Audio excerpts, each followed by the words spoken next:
കോഴിക്കോട്ടെ വീട്ടിൽ അർജുനു വേണ്ടി കണ്ണീരോടെ അതിലേറെ പ്രതീക്ഷയോടെ കാത്തിരിക്കുകയാണ് കുടുംബം.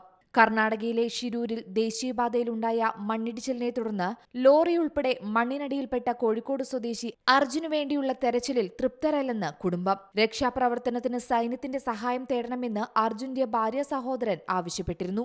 ഇന്നലെ രാത്രി തന്നെ അർജുനെ കണ്ടെത്താനാകുമെന്നായിരുന്നു പ്രതീക്ഷ. കാര്യമായ തെരച്ചിലൊന്നും അവിടെ നടക്കുന്നില്ല. ആധുനിക സംവിധാനങ്ങൾ ഉപയോഗിക്കുന്നില്ല. 17-ാം തീയതിയും രാവിലെയും ഉച്ചയ്ക്കുമെല്ലാം ഇവിടെ നിന്ന് പോയവർ പോലീസിനോട് ആവർത്തിച്ച് ആവശ്യപ്പെട്ടിട്ടും കേസെടുക്കാൻ തയ്യാറായില്ലെന്നും അർജുന്റെ സഹോദരിയും പറഞ്ഞു. അർജുന്റെ കുടുംബം ബന്ധപ്പെടാൻ വൈകിയെന്ന ഉത്തരകന്നഡ ജില്ലാ പോലീസ് മേധാവിയുടെ വാദവും കുടുംബം തള്ളി. സംഭവം നടന്ന ദിവസം തന്നെ പോലീസിനെ ഫോണിൽ വിളിച്ച് വിവരം അറിയിച്ചിരുന്നു. പിറ്റേ ദിവസം 2 തവണ അങ്കോള പോലീസ് സ്റ്റേഷനിൽ നേരിട്ടെത്തി ബന്ധുക്കൾ പരാതിയും നൽകി. എഫ്ഐആർ ഇടാൻ പോലും പോലീസ് തയ്യാറായില്ല. സാങ്കേതിക കാരണം ചൂണ്ടിക്കാട്ടി എഫ്ഐആർ ഇട്ടില്ല.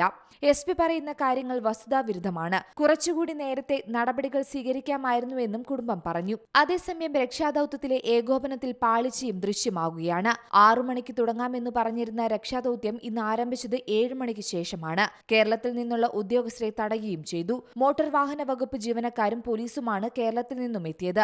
രക്ഷാദൌത്യം കൃത്യമായി നടക്കുന്നില്ലെന്നും കൂടെയുള്ളവരും ആരോപിച്ചിരുന്നു. മഴ മാറി നിൽക്കുമ്പോഴും രക്ഷാപ്രവർത്തനം ഊർജിതമല്ലെന്നും വിമർശനമുയരുന്നുണ്ട്. News desk Zee Malayalam news. പുതിയ വാർത്തകളും വിശേഷങ്ങളും ഇനി വിരൽ തുമ്പിൽ. എല്ലാ ഡിജിറ്റൽ പ്ലാറ്റ്ഫോമുകളിലും ഇപ്പോൾ സീ മലയാളം ന്യൂസ് ലഭ്യം.